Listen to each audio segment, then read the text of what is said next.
নির্বাচিত বাংলাদেশ জাতীয়তাবাদী দল কি পরিকল্পনা গ্রহণ করেছে দেশের মানুষের স্বার্থে, দেশের মানুষের জন্য, সেগুলো বলার সুযোগ করে দেওয়ার জন্য। একই সাথে আমি আন্তরিকভাবে ধন্যবাদ জানাতে চাই ঢাকা 17 আসনের যে সকল ভোটারবৃন্দ আমাকে নির্বাচিত করে এই আসনে প্রতিনিধিত্ব করার জন্য জাতীয় সংসদে পাঠিয়েছেন।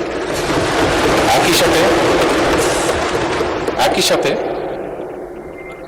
যারা ভোট দেননি, আমি মনে করি আমার পবিত্র দায়িত্ব বাংলাদেশের নাগরিক হিসেবে তাদেরকেও প্রতিনিধিত্ব করা, তাদেরকেও দেখতে হবে।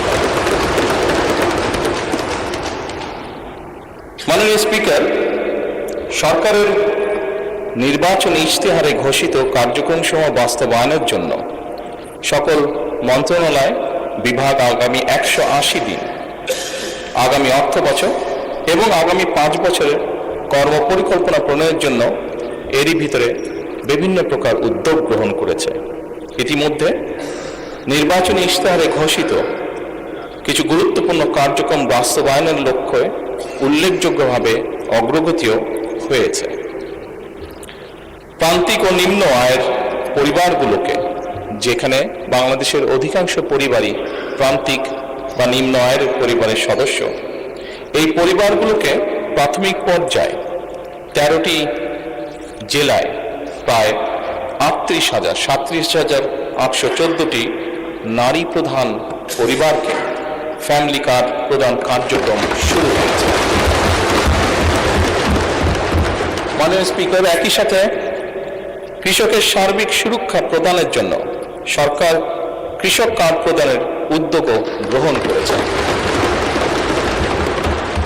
প্রাথমিক পর্যায়ে কৃষি সম্প্রসারণ অধিদপ্তরের মাধ্যমে বাংলাদেশের 8টি বিভাগের 10টি জেলার 11টি উপজেলায় 11টি ব্লকে পাইলটিং কাজ শুরু হয়েছে। এছাড়া নির্বাচনী অঙ্গীকার বাস্তবায়নের লক্ষ্যে ইতিমধ্যে সরকার শস্য, ফসল, পশুপালন ও মৎস্য খাতে 10,000 টাকা পর্যন্ত কৃষি ঋণ এরই মধ্যে মওকুফ করেছে। মাননীয় স্পিকার, সরকারের নির্বাচনী ইশতেহার বাস্তবায়নের প্রাথমিক পর্যায়ে ঈদ উল ফিতরের পূর্বেই যা আমরা দেশের মানুষের কাছে প্রতিশ্রুতি দিয়েছিলাম, ঈদ উল ফিতরের পূর্বেই 3,995 জন ইমাম, 2,975 জন মুয়াজ্জিন, 2,604 জন খাদেম এবং হিন্দু মন্দিরের 114 জন পুরোহিত, 83 জন সেবায়িত, বৌদ্ধ বিহার বা প্যাগোডার 15 জন অধ্যক্ষ এবং 16 জন উপাধ্যক্ষ, সর্বমোট 9,102 জন উপকারভোগীর ব্যাংক অ্যাকাউন্টে নির্বাচনী প্রতিশ্রুতি অনুযায়ী সম্মানী পৌঁছে দেওয়া হয়েছে। মাননীয় স্পিকার, ই হেলথ কার্ড প্রদান বিষয়ে পাইলটিং কার্যক্রমের আওতায় খুলনা জেলায় ই হেলথ কার্ড প্রদানের জন্য একটি প্রকল্প অনুমোদন প্রক্রিয়াধীন রয়েছে। সরকারের নির্বাচনী ইশতেহার অনুযায়ী আগামী 5 বছরে ইনশাআল্লাহ 20,000 কিলোমিটার খাল খনন পুনর্খনন কর্মসূচি গত 16 মার্চ 2026 হতে বাস্তবায়ন শুরু হয়ে গিয়েছে। এর মধ্যে জুন 2026 পর্যন্ত পানি সম্পদ মন্ত্রণালয়, স্থানীয় সরকার বিভাগ ও কৃষি মন্ত্রণালয় 1204 কিলোমিটার খাল খনন পুনর্খনন করবে ইনশাআল্লাহ। এছাড়া দুর্যোগ ব্যবস্থাপনা ও ত্রাণ মন্ত্রণালয় কর্তৃক 2026 সাল পর্যন্ত কাবিখা, কাবিটা, টিআর এই সকলের মাধ্যমে 1500 কিলোমিটার খাল খনন পুনর্খনন সংস্কারের কাজ হবে ইনশাআল্লাহ। মাননীয় স্পিকার, সামগ্রিক বিশ্বে পরিবেশ একটি সিরিয়াস কনসার্ন হয়ে দেখা দিয়েছে।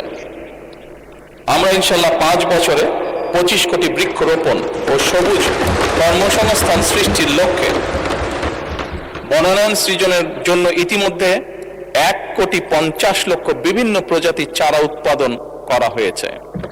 এই উৎপাদিত চারাসমূহ চলতি বছর আসন্ন বর্ষা মৌসুমে ইনশাল্লাহ রোপণ করা হবে। মাননীয় স্পিকার, দেশের শিশু সন্তানদেরকে সহযোগিতা করার জন্য, তাদের পাশে দাঁড়ানোর জন্য আমাদের একটি নির্বাচনী প্রতিশ্রুতি ছিল এবং তারই অংশ হিসেবে এই বছরই সরকারি প্রাথমিক বিদ্যালয় ইনশাল্লাহ 2 লক্ষ শিশুর মাঝে বর্তমান সরকার বিনামূল্যে স্কুল ড্রেস বিতরণের পরিকল্পনা বাস্তবায়ন করবে ইনশাল্লাহ। কারিগরি ও ভাষা দক্ষতা উন্নয়নে আগামী 180 দিনের মধ্যে কারিগরি শিক্ষা প্রতিষ্ঠানে 9000 শিক্ষককে ট্যাব প্রদান করা হবে ইনশাল্লাহ। 3832টি মাল্টিমিডিয়া ক্লাসরুম স্থাপন করা হবে। একই সাথে 172 জন শিক্ষার্থীকে ইটালিয়ান ও জাপানিজ ভাষা শিক্ষা প্রদান করা হবে। মাননীয় স্পিকার, একই সাথে 418টি কারিগরি ও মাদ্রাসা শিক্ষা প্রতিষ্ঠানে জুন 2026-এর মধ্যে ফ্রি ওয়াইফাই চালুর উদ্যোগ গ্রহণ করা হয়েছে। একই সাথে মাননীয় স্পিকার, বাংলাদেশে ঢাকা শহর সহ বিভিন্ন গুরুত্বপূর্ণ জায়গাগুলোতে পাবলিক প্লেস যেগুলোকে আমরা কনসিডার করি, এরকম অনেকগুলো জায়গাতে এর মধ্যেই ঢাকা কমলাপুর স্টেশন, ঢাকা বিমানবন্দর সহ এরকম গুরুত্বপূর্ণ জায়গাগুলোতে এরই মধ্যে ফ্রি ওয়াইফাই স্থাপন করা হয়েছে। মাননীয় স্পিকার, আপনি নিজেও একজন খেলোয়াড় ছিলেন, বাংলাদেশের অন্যতম ফেমাস খেলোয়াড় ছিলেন, ফুটবল প্লেয়ার ছিলেন। সারা দেশের শহর এবং গ্রাম অঞ্চলে খেলার মাঠ নির্ধারণ ও অবকাঠামো উন্নয়নে কর্মকৌশল নির্ধারণের জন্য কেন্দ্রীয় পর্যায়ে এরই ভিতরে কমিটি গঠন করা হয়েছে। হাইটেক সফটওয়্যার পার্ক ও আইসিটি সেন্টার সমূহ কার্যকরভাবে পরিচালনার জন্য এবং বাংলাদেশে আমাদের ইয়াং জেনারেশন যারা বিভিন্ন আইটিতে কাজ করে থাকে, তারা যাতে তাদের আর্থিক বা যেই অর্থ তারা সঞ্চয় করে থাকে, এটি যাতে স্বাচ্ছন্দ্যে তারা এই দেশে নিয়ে আসতে পারে, সেই জন্য পেপলের কার্যক্রম আরম্ভ করার কার্যকর উদ্যোগ এরই মধ্যে গ্রহণ করা হয়েছে এবং এর জন্য একটি কমিটিও গঠন করা হয়েছে। মাননীয় স্পিকার, নির্বাচনী ইশতেহারকে প্রাধান্য দিয়ে বেতন কাঠামো আদায় জাতীয় ক্রীড়াবিদদের জন্য, যা আপনি নিজেও আমি বিশ্বাস করি অ্যাপ্রিশিয়েট করবেন মাননীয় স্পিকার, এরই ভিতরে ক্রীড়া ভাতা চালু করা হয়েছে। প্রাথমিক পর্যায়ে 500 জন ক্রীড়াবিদকে এই ভাতার আওতায় আনার পরিকল্পনা নেওয়া হয়েছে, যার মধ্যে মাননীয় স্পিকার এরই ভিতরে 129 জন আন্তর্জাতিক বিষয়ে সাফল্য অর্জনকারী ক্রীড়াবিদকে এরই ভিতরে ভাতা প্রদান করা হয়েছে। মাননীয় স্পিকার, ল্যাঙ্গুয়েজ স্টুডেন্ট ভিসায় বর্তমান জামানতবিহীন যে ঋণ ছিল তার সীমা যাতে আমাদের ছাত্ররা, আমাদের ইয়াং জেনারেশনের সদস্যরা যাতে সহজেই বিদেশে যেতে পারে এই কর্মসূচির আওতায়, তার জন্য তাদের ঋণ সীমা 3 লক্ষ থেকে 10 লক্ষ টাকায় উন্নীত করা হয়েছে।